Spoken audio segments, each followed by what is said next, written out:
Derby Wars, racing's biggest contest site, is now even bigger with more than 200 games every day. Check out Survivor, Derby Wars' hottest new game. It's fun, easy to play, and for just $4 you could win $1,000.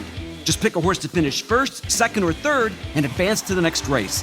With daily payouts and games starting every hour, you'll see why fans are racing to play Survivor.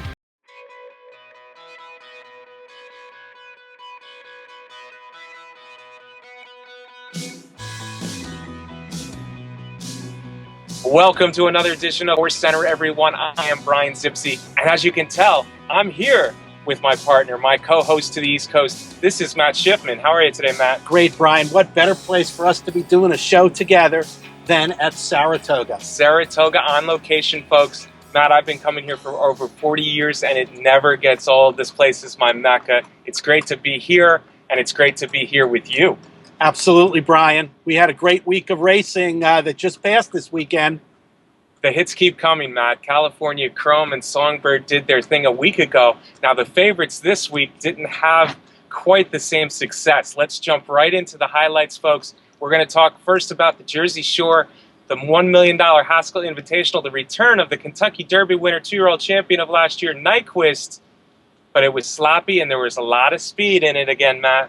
Yeah, I tell you, Brian, I'm thinking that Keith DeSormo paid one of those meteorologists to get the preview when he made his decision to go the Haskell. I think he had an idea that rain was predicted in New Jersey for 2 or 3 days. I think Exaggerator brings his lucky cloud wherever he goes, Matt. But first off, we got to talk about the pace, because once again, it was deja vu all over again, Matt, just like the Preakness, this time with more horses.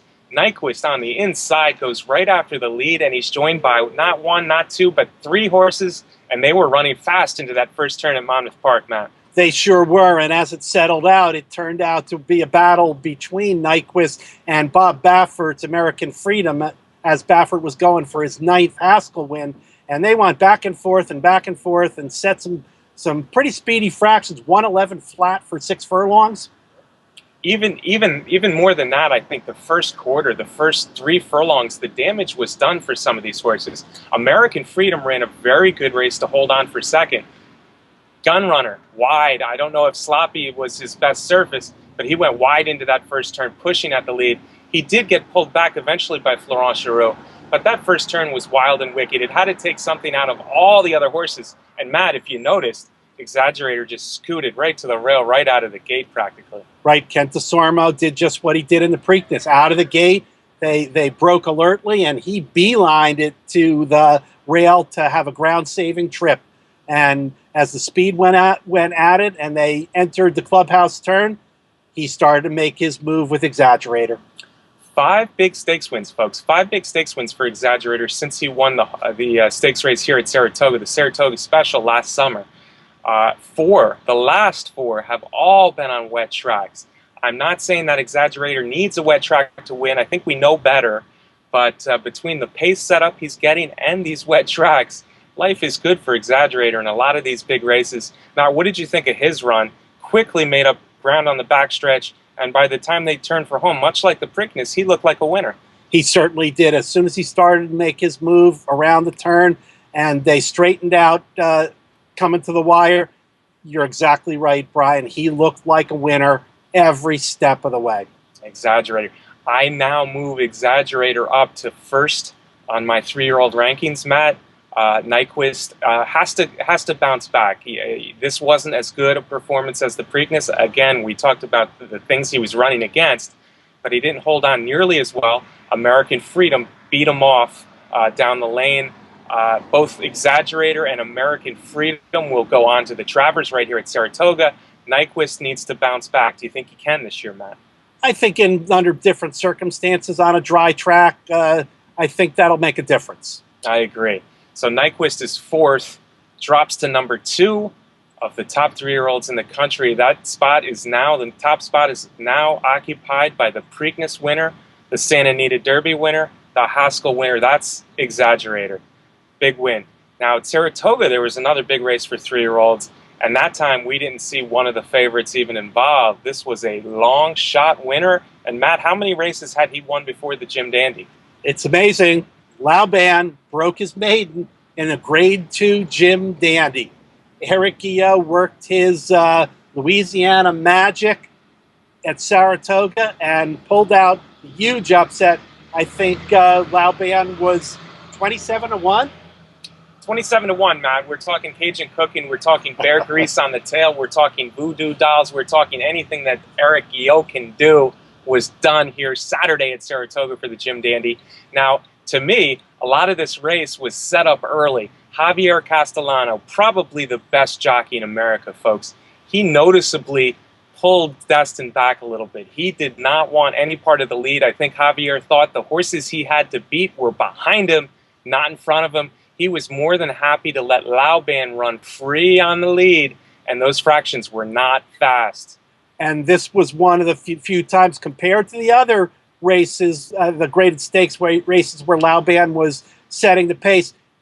He got loose this time. He opened up a length and a half, 2 lengths on the competition, and that allowed him to set easy fractions. It allowed him to relax, and a horse like that with Eric Guillot aiming for this spot, he got very courageous. He got courageous, Matt. I do have to say, I think the pace was a mistake by some of the riders. I mentioned Javier on Destin behind him, and I think that made things a whole lot easier for Laban to finally break his maiden.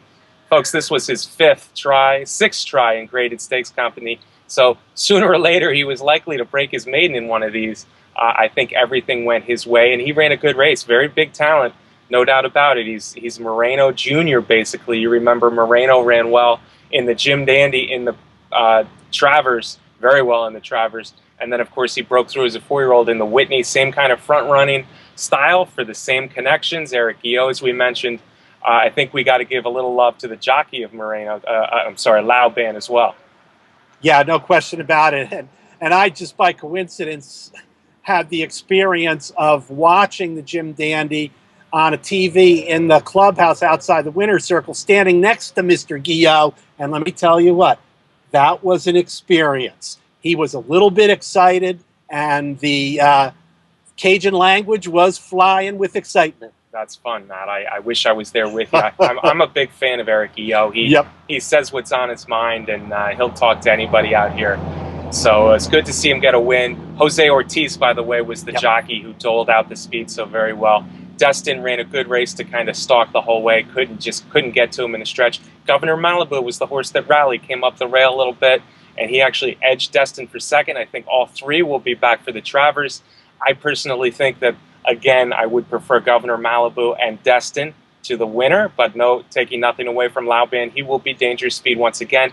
Matt Mulheyman was a big disappointment after stumbling out of the gate to be a well-beaten 4th, and Creator pretty much was last every step of the way. Yeah, after the race, Kieran McLaughlin said that Mulheyman was a disappointment, and the only observation that he made was that in his recent races, he's been stuck between horses. He's been on the inside, and then in these races earlier this year when he was victorious, he was always sitting outside of horses. Interesting observation by Kieran.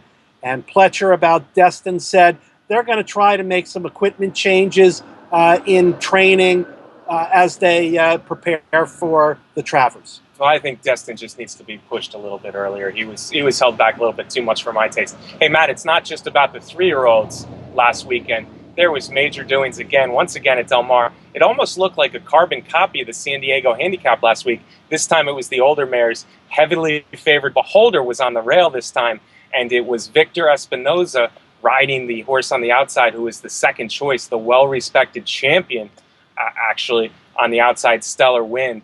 And just as happened in the San Diego Handicap, Victor Espinoza had the speed horse, the Gary Stevens speed horse, measured as they went into the far turn and coming into the stretch.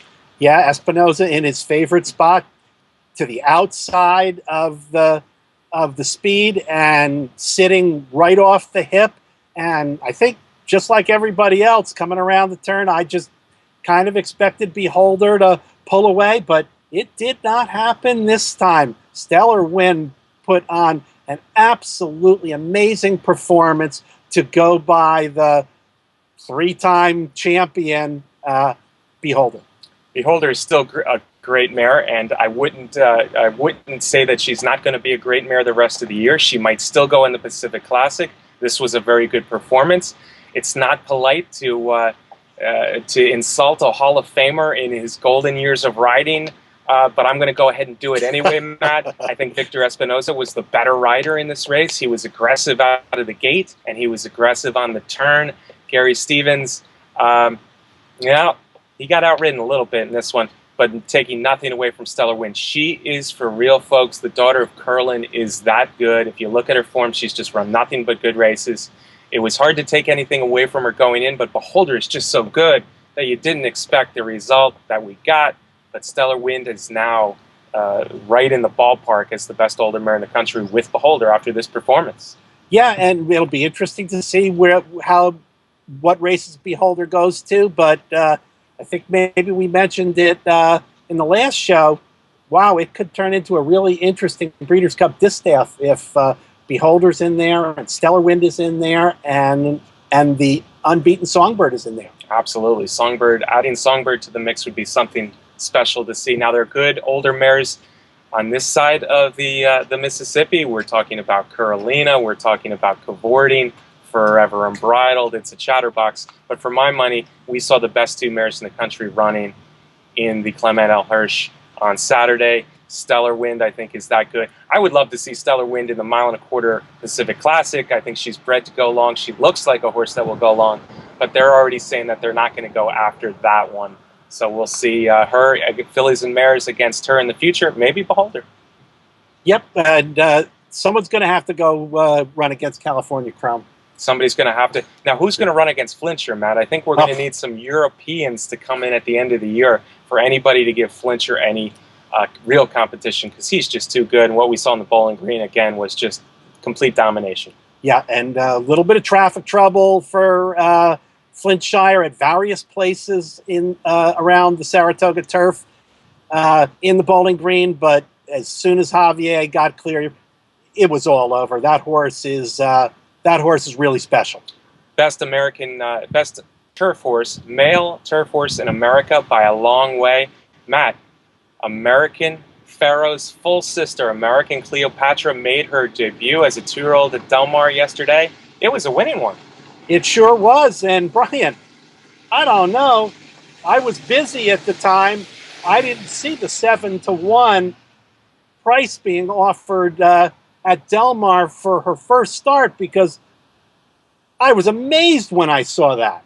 Yeah, famous siblings don't usually go off at that odds, especially ones that have been working decently for Bob Baffert. But it's interesting to see how good she may be. Her maiden race, she was good, Matt. Next week, folks, we're going to bring you more. We're going to talk about the Whitney from Saratoga. That's the return of course, my guy Frosted. Frosted will face a good field of Eastern handicap horses in the Whitney right here on Saturday. West Virginia Derby is looking like a nice little 3-year-old race. It's going to have a bigger field than they had in the Haskell or the Jim Dandy, Matt. That's Saturday. I'm looking at Mo Tom as a horse I want to see maybe have a big second half of the year. Trouble-free, hopefully.